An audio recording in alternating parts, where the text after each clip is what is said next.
HP Media, la chaîne qui vous édifie. On a passé, mais Bible vient de Bissot. Bissot est allé fort, tout va comprendre, on va aller faible. Ok. Il faut qu'on bonne de moi pour na bango pour eza bangote to bi que diable azaka wana on va bébé sa mingi côté na Bissot ça nzambe. Ok. On va te même agent 10 le bas. Les volets ne viennent pour dérober et égorger. Mais ils sont bénis. Je suis venu afin que mes brebis aient la vie éternelle. Ok. Vie éternelle, ils se quittent pour venir dans la cause. On m'a dit qu'à partir de quand il y a un diable à côté de Bissot ça nzambe. Ok. Et on a dit que tentation est par-ci par-là. Mais ils ont dit il faut que tout le monde ait la repentance. Ok. Comme il a malam so conduite na zo ta envers Dieu. Ezapenza malam te c'est matozo na pena kata repentance. Même le so tali plupart de l'église est repentance et terme à ressusciter. OK. Et comme la délivrance à pesa salabo. Mais pourtant et là pour exactement ma carte na kata évangile c'est une repentance. Même il Jésus Christ. Premier message na tia ke bazaki c'est la repentance. Mais les lots, tous autres gars, on peut une baby qui a été colobé mingi ma bé, surtout biso basali na nzambe ma bé na biso, to colobé na mingi moni, to on peut tanga mpanzi. Ezo sana penza, tozo na pena na sama ko na nzambe. La chaîne qui vous édifie.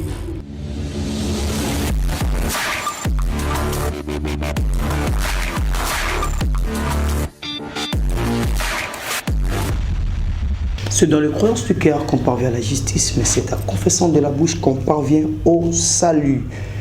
Ainsi nous parle la Bible. Merci beaucoup, shalom chers internautes, shalom les amoureux de la grande chaîne et HP Media. Shalom à vous, oui, madame, on a une émission à plateau 2 adorateurs. Merci en tout cas, et le mon message nous est votre humble serviteur. Nathan Mwamba, communément appelé la conscience de Miéfer. Merci en tout cas, merci pour la confiance, merci pour la fidélité, merci pour vos commentaires, merci pour vos remarques.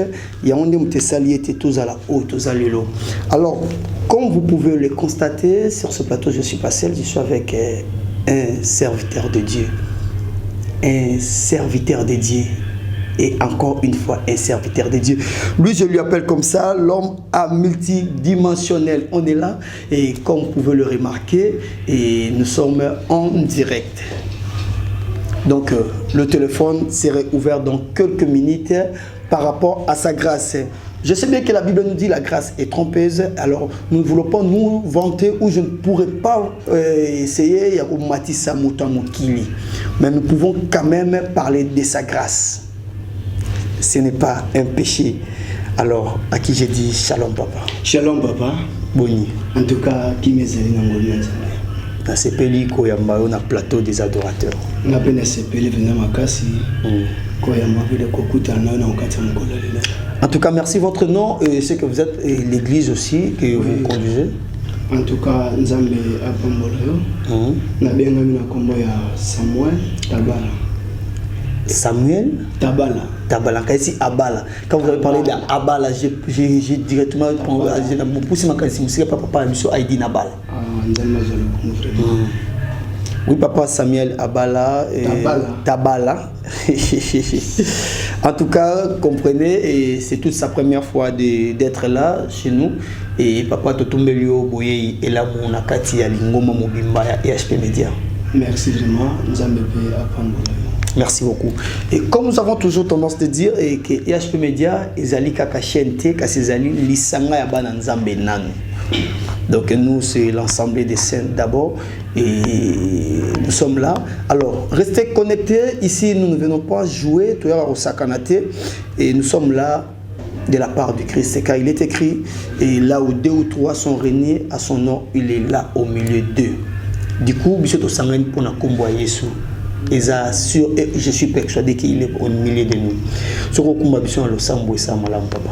Toboneli, Seigneur, toi, merci, Kolo. Nabi que ma commune le bête bisika bambino kotika kimia. Seigneur tikete kimi na yo ekita na kati ya osika na beleli le Saint-Esprit le communicateur le dispensaire de la grâce bene kamba biso na kati ya osika Seigneur na telemeli nguya nyonso ta mondeli mi pepe nyonso tu ya mvulana nzambe ezala mosika au nom de Jésus ta grâce na Seigneur ekita na kati ya poko lelo pe mutu nyonso tu o akwamba o azolanda biso Seigneur na émission le Seigneur azo quelque chose moka kitoko ezo ko utepai na yo au nom de Jésus ta grâce et faveur nous combat Jésus. Amen. Amen. En tout cas, merci beaucoup. Merci beaucoup pour votre fidélité. Merci parce que vous êtes branchés. En tout cas, beaucoup t'a ébélé, beaucoup t'a vraiment. Et là, nous voulons expérimenter la main de notre Dieu. Ce n'est pas un péché. Ce n'est pas un péché. En tout cas, cela est biblique. Nous allons neto mesana to kende penza ma commis sur les commis. Na plateau des adorateurs tous à la rabongo. Alors, je ne peux pas commencer cette émission sans pourtant dire un grand merci à Maman GH, à Papa Osé Amani. Merci à vous, maman. Et merci pour tout. Et merci également à Charlie Kanga Image Pro. Et merci à Belle Mwamba. Merci à Brice Belma, car la simplicité a un nom. Merci à Dédé Myongo, Aigle de Kaolé. Là, je venais juste de parler de la grande famille ESP Media. Merci à Maman Hortense et à Papa André. En tout cas, Papa Andexon, Nzambe, Apambola Bino. Papa, Tokutani Lelo. Papa Nabiso Samuel. Vous êtes pasteur, prophète. Naza prophète. Naza prophète. Mais oui, pas prophète, ne bazo bomila bisumbo kao. Biki boza mal répété. Le l'homme taromo préféré à naye et ababenga bangoye mécanicien qui est prophète. C'est un nom qui commence à saluer. Excusez-moi pour les termes. Naibiko bien. Bon. Et ça le nom le bivaka pour yemoko kolo na biso suka ba critiquer ba n'importe quoi et ça numéro bisope et tant que ton demeli to ebike ba ko critiquer ba koloba ya ningi na ndenge mais tout ça. Alors vous vous reprochez de rien tout en étant prophète? Bon nous sommes tous en toyo kaka et puis ça rappelle moi passe oh boyo ka ngopé oui toyo kaka netini. Bon, et moi, je vais critiquer prophète, ça les quelqu'un faut pasteur. Mais c'est dit à quoi? Il est ça là qui va comment on niveau à critiquer prophète, comment on critiquer pasteur. C'est suite à vos habits. Bon, il est au fait au coloba. Ils appellent Beren, nous besoin entre les bismos la salle en Zambie. Ok. Tout ça tout est mis Jésus-Christ comme Seigneur et Sauveur. Ok. Et tout ça tant pour la peine à ndenge benjama comme Zambie et singulité. Ok. Et moi tout ça kota et belé va ça kota na erreur belé. Et moi. En tout cas, papa siko tango et comme raké oyoki mosala nzambe moro a sali aventure. Mosala nzambe moro a escroqué moi na nzambe mbongo par exemple. Mosala nzambe moro boye, il est allé au nom de Jésus-Christ mais a sali makambo oyo bana nzambe akoyi ko sala te. Yé sala ronene. Bon, nani surtout na et puis ça viendra passer. Mais Bible vient biso. Biso to aller fort, to va comprendre, on va aller faible. OK. Il faut que vous bonne moi pour na bango pour eza bango te to bi que diable azaka wana on va bébi sa mingi côté na biso basala nzambe. OK. On va te même na Jean 10 zeloba. Les voleurs ne viennent pour dérober et égorger, mais ils sont bénis. Je suis venu afin que mes brebis aient la vie éternelle. OK. Vie éternelle, ils se quittent pour venir dans la cause. Mais on dit que à partir de quand il que diable a côté kabisa basala nzambe. OK. Et on a que tentation zoya par-ci par-là. Mais ils ont senga il faut que tous on appelle biso basala nzambe na sana ko nzambe na kata repentance. Tozonga na kata repentance. Tozonga na kata repentance. OK. Comme état la malamu so conduite na zo tamba ndenge envers Dieu. Eza penza malamu te senga tozonga pe na kata repentance. Même le so otali plupart de l'église est repentance et terme à ressusciter. OK. Et comme la délivrance à pesa salabo. Mais pourtant, et là où ils incluent ma casse dans le évangile, ils ont des repentance. Okay. Même il Jésus-Christ. Premier message naturel qui c'est la repentance. Mais les lots, tous autres gars, on prend une babica que tu le belamingi ma bé. Surtout biso basali nzambe ma bé na biso, tu le belango mingi moni, tu ngotsa mo panzi. Et ça na benza. Tous on appelle na sema ko nzambe na kata repentance. tomitala malamu lolenge nous avons tambosa kwa moina pour oza muto yambi Jésus-Christ comme Seigneur et Sauveur et c'est mato zonga na sema kona nzambe mais Bible zolo bana katsa bisom avec quand les fondements sont renversés les gestes qu'elles feront-ils donc fondement les asu malamu te na kat na biso bana nzambe lelo au fondement eza juste malamu te na kati ya basali ya nzambe parce qu'il y a une différence entre bana nzambe na basali ya nzambe. Vous êtes le serviteur de Dieu. Bino vous avez basali ya nzambe. Mais batu misusu baza bana net ba biso tozana biso bana ya nzambe. Nga frère Nathan Mwamba, yoza prophète Samuel. Moi la différence. Alors, est-ce que la grâce ou le don de l'esprit peut être en exercice même pendant que Moussa Nzambe a se me conduire? Bon, Bible le bien biso donc on Nzamba peut se 400 motos. Nzamba boto la donner en OK. Tu es tout faka yangonde. Tu es tout faka. Oui, na mabe o toza ko sala. Exemple tozomona bato belé o nongo lobi mo basala Nzambe te basala mso pe belé minini. Ba pe moi déjà. Oui, basala makambo so mabe mais ozomona ke donc on Nzamba tsakati na mais ezali le Nzamba longo na vya moto zani. Ezala gloire wana. On est en ligne Nzamba sani. Alors donc autant moyen va venir va débauche, excusez-moi pour le terme, autant moyen va venir va bien tellement habillé à dans les cabongolo ça déjà nous c'est que non normal a gagner malgré au tiner au ça ne ba maramne kuna maye a gagner lipe boye ouais bimarani na satana muso muto abengala ngo za yo prophète. C'est le Saint-Esprit, c'est l'Esprit qui est en toi. Maintenant, quand l'Esprit n'est pas en exercice en toi, est-ce que vous êtes sûr qu'il peut agir en vous? Oui, oui. En fait, on a le biais que bisonne toza tout faka yango na kata makama beba toza ko sala. Toza ko étouffer ce qu'on dit. Grâce à Nzambe. OK. Ozoma tanto mondongo lobi awa ebele oyo yebi kotamba na kata mabeba na via kindumba na via mona tout ça. Dans les autres familles, tout ça qu'on étouffé, ministère qu'on étouffé, donc on a matière 400. Et on se sent et c'est les autres santos on a 4 repentance. Merci beaucoup. Le ministre c'est une marque celui que différence qui fait ça entre ban Nzambe na basali Nzambe c'est ça. Ma Bible zoloba to boton raba Nzambe te. OK. To comme kande moi Nzambe. Très bien. Tant moto yambi Jésus-Christ comme Seigneur et Sauveur. Ils ont la alliance mongo bosali encore. Très bien.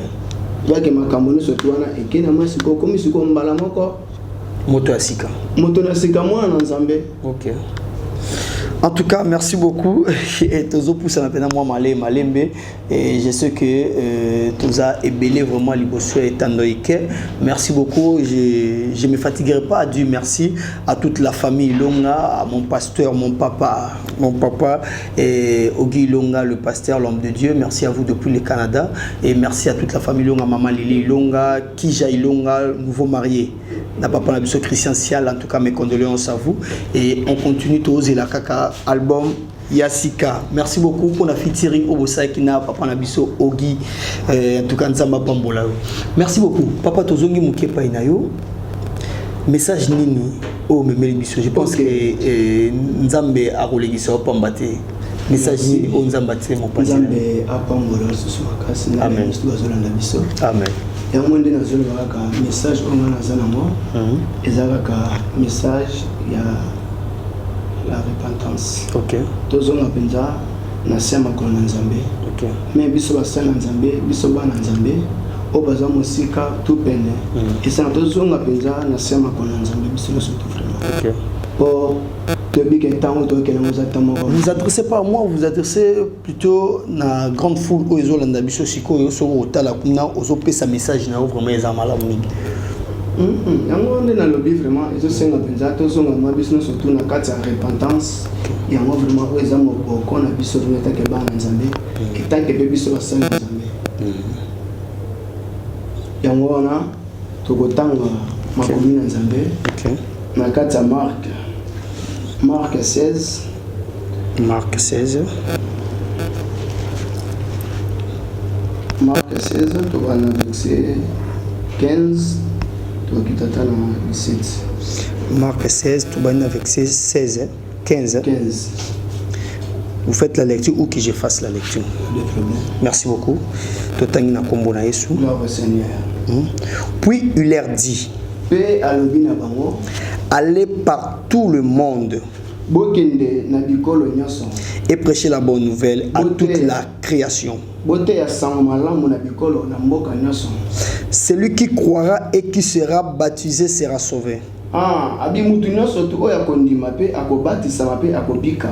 Mais celui qui ne croira pas sera condamné. On continue? Oui, oui. 17. Voici le miracle qui accompagneront ceux qui auront cru. En mon nom, ils chasseront le démon, ils parleront de nouvelles langues.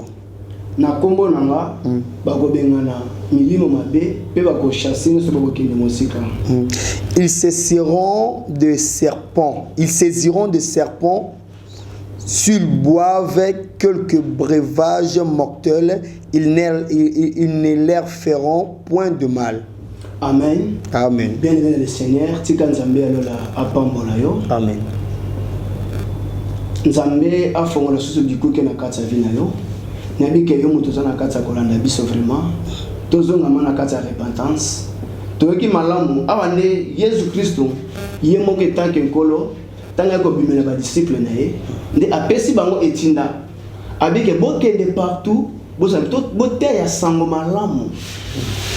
Avec que ne partout bote ya sango malamu pe ba kondimela bino sa bo batisa bango na kombo nanga kolo Yesu. Bien aimé, le nom oyebi ki saka c'est le nom de Jésus. Amen. Donc yo mutu soko zangi Jésus Christ na kati bomo ina yo donc oza mutu pamba. Yango na zo bisayo ma sœur tozonga na kati repentance. OK. Yesu option que bokende partout bote ya sango malamu bote ya bonne nouvelle quand on a bonne nouvelle. C'est Jésus-Christ de Nazareth. Amen. Le nom de la tribu de Juda. Bien aimé. On a dit que Okoma Mosika Nzambe. Mais Zongela Nzambe vraiment. Tant que la vie aux hommes menés wana. Et la vie aux hommes se fait sans Nzambe. Yango c'est dans l'année du salut. Zongela fait dans Semba Kwana. Pambate. Tant que toi qui est bien aimé, exactement comme ma vie. Or Bible Zoé Belabiso. Le salaire du péché, c'est la mort. Mais les dons gratuits, ils ont vie éternelle. Bien aimé pour sa vie éternelle, ils ont ma sécurité. Amen. Ils ont fait une repentance. Malam. Yes, le malam qui était na combo nanga. Toko benga na ba démon, milimo mabe. Tala yo zo luka miracle. Mais miracle à moins de kolanda yo. Donc tant qu'on dit Jésus-Christ. Et tant que mon conduit au but, tu sais pas quel miracle à l'école, donc miracle à terre. Avec un combo na boko benga na milimo mabe pe boko sa bel maboko pasa bako bika. Atini bango etinda yango ngapene pona terre yo ma sœur. Bongo na motema na yo. Même biso ba sa na Nzambe, tozonga vraiment ngi na kati ya repentance. Yango lobi eteke. Voici les miracles qui accompagneront à ceux qui auront cru à mon nom. Na kombo na ebele meto sa neto ko benga na ba démon. Kombo Jésus Christ ils ont comme bien quand on va bâtir. Ils ont comme bien qui saka. Même bandoki, même marabout, bagata kotanga kombo na te. Mais biso loba na Nzambe, toujours grâce ya kwa Jésus Christ comme Seigneur et Sauveur. Mais te bingolu na te. Et le comme nous daka, au nom de Jésus, au nom de Jésus. Yango toujours na so kombo wa Yesu. Ils ont na impact sur ma capacité. Kwa ni biso moko ba na Nzambe. Tobi ko tia kombo na valeur, ya na valeur wana penzati. Or Bible zoba eteke to bota na kabana Nzambe te, to comme bakande mwana Nzambe, donc moto yambi Jésus Christ comme Seigneur et Sauveur. Mbala mako vina yo. Et comme contrat pa nani et pas na Jésus Christ. Bien aimé, tozonga na kata makona Nzambe, na kata repentance. Adi que na kombo na to ko benga na ba démon to na kombo Jésus bien aimé, to ko sala ba miracle belé ya ndenge na ndenge. Yo zo luka miracle. Mais vrai miracle ngo s'appelle Sion. Wow. Miracle c'est nous luka. Ah t'es la moni foule mako boy vrai mais miracle ngo ndimela kaka Jésus Christ. Yo mo komona bi ka mwande ekolanda yo partout yo kozala. Alors bien le moi qui toko ah. Avec celui qui ne croira pas qu'il sera condamné. Bien aimé attention. Taga na kata famille bino condamnation est en vie na yo wana. Ozo sama comme mère rien ne marche. Et c'est non ça oyamba Yesu Christ na kata bomo ina yo. Condamnation et de le comment na kata via moto. condamnation donc on se ma comme quelque part aux alliés aux condamnés na 4 millions na mbino peut-être obima na condamnation la bien-aimé et c'est anonyme quand il y a Jésus-Christ comme Seigneur et Sauveur dans ton cœur mais le loyer sur le saline au PC mon Congo point makambo mabe aux sala via kindumba aux otikate au benami ko za sert en Christ talaka ka ela teno la takawana est-ce que la teno vraiment et c'est pas ça kanzambe. Or Bible le dit que nous autres na biso bato elle est temple na molio mo centre bien-aimé mais les deux autres na yo okomi ko bedi sango na vivo comme malamu te zata ko sepe satan nzambete yango le dit que oh nous doit ko détruire temple na nzambe na ko ça ko détruire bien-aimé moment favorable à moi pesa yo ma sœur tozonga pena na sema ko nzambe surtout tozonga sema ko nzambe nyoso tozoluka e ko yana pete o libala o bana et qu'on a pété pour nzambe na biso apesa kabana na facilité nécessaire yo mutu qu'on dimela pour croire nenga lo bia wake on se doit qu'on dimela et apesi ngana bokonzi ma sœur bima na vie distraction sana mona même yo za musana nzambe ozola nanga malamu OK talaka vie oza ko mener OK et ça vie oza ko sepesa bana nzambe te OK au comme dans occasion de chute ya bandimi au comme dans occasion de chute ya batu eza malamu te tozonga mana kati ya repentance l'homme de Dieu biso bozali na bondelo na kombo na Yesu tozonga mana kati ya repentance eza pasi mingi lelo surtout biso mi basta na nzambe kombo na biso ezo finga nzama makasi koleka bata bia yewa za pasteur mais otala un pasteur quelque part azomela masanga quelque part makamazo ça dans za malamu te ils ont fait ça n'a pas bien aimé tous ont appelé la carte de droitier en Zambie la carte de repentance oh repentance exactement mon na carte évangile et puis ça n'a pas si au côté la boye l'église est bien pour quand un message de repentance c'est très difficile parfois nous sommes dans ndumba andimé na Yesu te aya ka kosenga maka pesa nga kuna opamba non tous ont na carte succès évangile tant que nous avons c'est Jésus-Christ de Nazareth, le lion de la tribu de Juda. Yende oya kangolaka, yende oya fongolaka bikoke. Yango wana imoke tant que zaki nzambe, andimaki okeba message musu zonga kana kata message ya kata repentance. Azana kata message de repentance. Yango wana biso bana nzambe et tant que toza bana nzambe toza ko landa. Yesu Christ le kola moko bikisi. Et c'est maintenant qu'on a la repentance. Sur le temps où tout qui est bien aimé, n'a plus exactement comme abbé. Il va que Jésus-Christ revient bientôt. Tous on a la repentance. Bien aimé, mais ça la boza pour ça la wana. Il va côté quand même. Or, Nzambe a dit que longtemps pour ça il faut au bon wana. Otika kindoki wana. Otika, mais yo me côté qualité.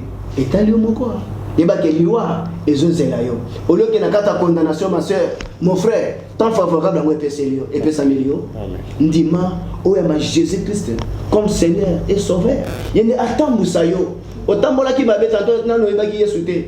Mais moment qui toka moi pesamilio. Oyamba ema na kata motema na yo. Yene ma ko diriger yo. Bien aimé, nazo bondela yo. Biska oyo zali. Tozo ngama na kata makona nzambe. Je t'ai autorisé, tout le monde m'a dit comment. Bah confirmer par-ci par-là. Et c'est un nini que mutu amitala. Malamu le nini nous avons tant musaba moi nayo. Et c'est un que vina nga ona zomene eza ngati. Il faut na zonga na kata corona ngai. Tala kaka na ke musika te so tana kata Bible. Na bi ke tana ga Bible malamu. Isolo ya Zaché. Na Luc 19. Tala kaka Zaché. Azaki muto azaki na mbongo mais mbongo wana swaki wana ezaki mbongo mwa malamu te mais tant que kotana kina nkolo ami pesa ki corps en peu esprit ezaki dani asali da repentance na ye a confesser ki nyo surtout bien aimé ta malamu ngo pesa milo ma sœur na bige mbongo oyo zana mwana eza mbongo eza ya vona normalité OK zongela nzambe tika nyo surtout wana via sika eza vimo kwa malamu ndenge bible zoloba na 2 Corinthiens 5 à 17 bike ceux qui mutumaka kat na Yesu Christ comme ekela mu sika makambu nyo surtout akalisen ekena mai bien aimé mais pourquoi makambu na mai ekena kate pona nini kaka vio no zongela kaka vio na kindimo zo zongela kaka eza pasi mingi bazo te ya biso na surtout même basana nzambe bien aimé na biko zo ganga malamu zongela nzambe tika vio no zo komene obengami koza soki nani mais zamba mingi tozonga mana kata repentance. OK. Nzamba zana bosenga na yo malamu. Tamba ama batebele oto bebisi. Biso mbasa na nzambe na maloba mabe. Le makambo que ça ko sepe sans embêter. Et c'est ma tozonga penda na kata parole, retour à la parole. Pour la Bible bien soto mo ki le kolekana. Même professeur kolekana. Mais c'est la parole de Dieu ne passera jamais. Prophétie par excellence. Na côté magana na zona zo mo makambo belé et kolekana. Mais vraie prophétie, c'est la parole de Dieu. Amen. Papa, en tout cas, Nzambe alola apambola yo. Merci beaucoup. En tout cas, nous avons la lumière makasi zo ngenga kati samba mwa na yo. Amen. Ozana grâce moko makasi o nzamba tsaka samba mwa. Amen. Pe na zo mo tona zo bana zo mona. Grâce makasi o senanga tsema binanga na biso. Alobela ko mingi na nzela ba vision. OK. Mais moko obeta mwa kara. OK. Ozana domo ka makasi o senanga tsaka na bomo na yo. Lumière makasi zo kotana kati na fina yo. Amen. Parfois me bagate. Ozana grâce moko makasi o senanga tsaka na bomo na yo. Mais ndena zolo ba yeba ile ona zebi sanzo sakola batu bazoba suka na vina yo osela nzambe ozana grâce moko makasi senera non na bisa alobela ko mimi na nzamba vision so mo pe likambo biso mutu wana effectivement za ndenge wana. OK. Mais moko otaka mo panzi tano zolo ba nzamba na ngana bisa yo apona ke bana kama totala étoile moko makasi oza kuganga na kati ya vina olingi batu belé. Oidaka batele soza dans quelque chose comme la mutu motema te oidaka batele mais batu po ba aider yo c'est très difficile. Papa na biso c'est zo ko ça tout nous va. Non, continue papa. Amen. Amen. Olingi batele mais eza passe moko baka nzambe pourquoi nazo sunga bato na ko tanga ba so mo ma be point mais nzambe na biso ko lemba te na bolamu ozo sala yango nezo fonga le ba porte belé. Attends dans le bandé c'est dans la bisa attends quand tu musala zo sala attention Isaïe belé. OK. Isaïe belé mais zala souple ezani ezaba piège moko ya diable pour que le responsable ko bebi sa ka carrière na yo nzambe akotombolo makasi. En tout cas, toujours continuer. Merci beaucoup, chers internautes. Toujours font la téléphone. Toujours font la téléphone à ce prophète à Sengabi. Tout ça l'émission téléphone ouvert. Donc toujours font la déjà téléphone à Bisso. Numéro à prophète Zawana. Juste là on a écrit invité. Celui qui veut entrer en contact direct hors de l'émission ou hors de l'amour après direct au numéro à prophète Zawana affiché. Mais celui qui veut appeler ou entrer en contact avec nous en direct, regardez juste à gauche, juste à côté là où on a écrit frère Nathan Mwamba. Notre numéro est là ou mon numéro est là. Appelez et pour entrer en contact direct avec le prophète et on est là. On a toujours fait déjà téléphone à Bisso. Toujours font la déjà téléphone à Bisso et celui qui veut entrer en aux après ça les sakoli il y a malamoko donc nous avons mes attaques oh ya komeka ya kosa so ndenge nini malamoko ya tikotaki Dieu agit encore. Dieu agit encore le lenge moko mosala nzamba otoloba si je pourrais marquer toujours déjà premier appel. Merci. Toujours déjà premier appel. Allô. Oui, allô maman. Bonsoir. Bonsoir papa. Oui, vous nous appelez Obeng Bisso depuis Wapi, Kombo na onani maman. Oui maman. Na passé au Mosakolier Yobo Solo là. Allô? Bonsoir papa. Oui, bonsoir maman. Nazo en direct, on a une chambre le belangatel le moment makambo l'équipe. Ah maman, en tout cas kaka ndongo bengele ko kusana ko bisayo tika nzambe ya lola apambo lola tona zolo ba senera na na bisayo longola souci pona zo mo souci makasi ngana zo mona maladie ya estomac senera lobi na vie na yo esengelo sala mingi ba prière ba déclaration na carte na vie na pe même na bana oyo boti po vie na yo eza via bitumba na ebandi lilote eza bitumba ke banda kala olingi batebele même merci Seigneur même na famille na yo bazo combattre ndenge mwa ko sakana te. Allô? Nazo yo ka papa. Yango nzamba lobi na bisayo kolemba te omoni bolamu no oyo salaka yango ndezo fongola makambo bele mbeta to tonga to mona ngana te mbelo so kufa déjà kala nzamba bitini katika ko bongo oza témoignage munene munene nde na zolo bawa senga zo sanga na bisa o te ko raté na accident nzamba lobi ayebi o malamu zongela bolingono ya liboso ozalaki na envers nzambe. Amen. Zongela penza bolingo wana pona zolo bana zomona ta vie de prière ezali mezape ya makasi te yango nzamba na bisa yo zongela bolingo ape zongela penza vie de prière kolemba te. Merci papa na bulamu oyo salaka wana tana zolo bana nzamba na bisa yo simba libumu na bondela pona zomona moi complication moko démoniaque et moko santaka libumu dérange ko ko ndie eloko mo bozotambo na kata libumu wana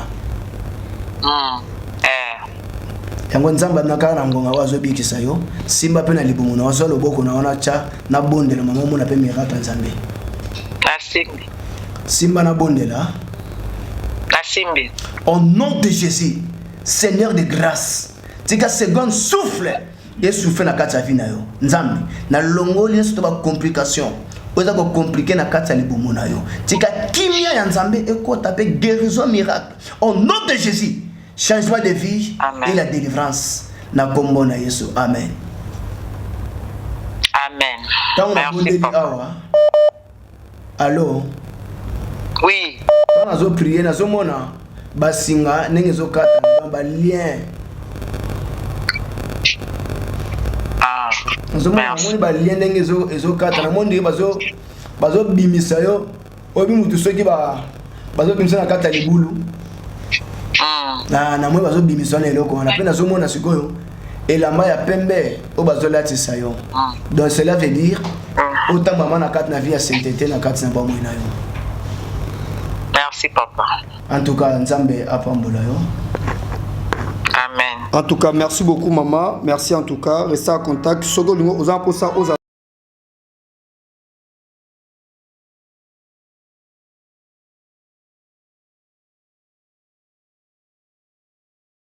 Merci. Prophète hier au Bosolo là.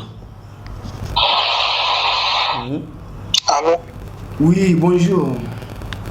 Bonjour prophète. Bonne santé. Santé va bien papa. Na lingo prophétiser pour nangai. Nzamba pambola yo. Tanga zolo banzamba na na bisayo. Keba na entourage, na mona entourage ni ndabiti. Entourage les appels d'habileté. Vous allez très attention. Peut tambola bana kata crainte nzambe. Tambola kata crainte nzambe. Ozana grâce nzambe makasi au Seigneur atie kati na bomo na yo. Mais yo moko nde na miyebate. Donc à partir entourage nde ezokambola ndenge moko mabe. Pende na zolo bana zolo na ba force moko bienté.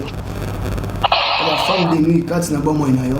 Et je sais que nous avons permis de faire des de délivrance dans la vie.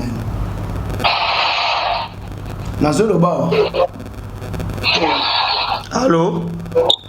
Allô, Nazolanda papa. Oui, Nazolanda, même un projet, vous avez un projet qui est un projet aussi matin. Un projet qui est tellement condamnation à ma casse.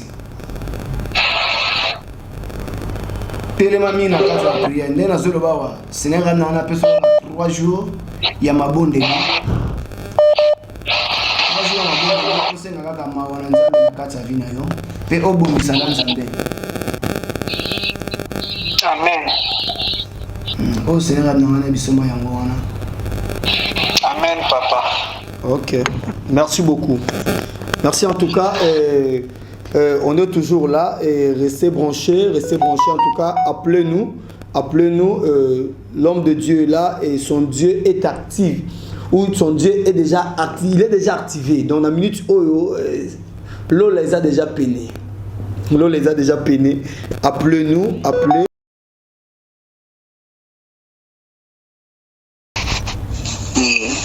Allô papa prophète. Oui, bonsoir papa Blanchard. Papa papa na bengi bino ko sambela po na ngabo prophétiser. En tout cas, Nzambe vraiment apambola pe Nzambe azoloko. Seigneur nana lisokaka. Bondela nde mingi na kati na vina yo. Nde nazolo ba. Nazomona zako mitusa makasi na hémorroïde. Hémorroïde Amen papa. À partir de mon corps, il y a moi ils ont mes maillots, ils ont risqué même une faiblesse sexuelle. Seigneur, il s'est eu bon de la makasi déclaré que ils ont vu mon corps, il y a bien été. Ya solo papa. Tambola manakata crainte en Zambie. Amen. Tondi sama pena mimi nakata vie de prière penza.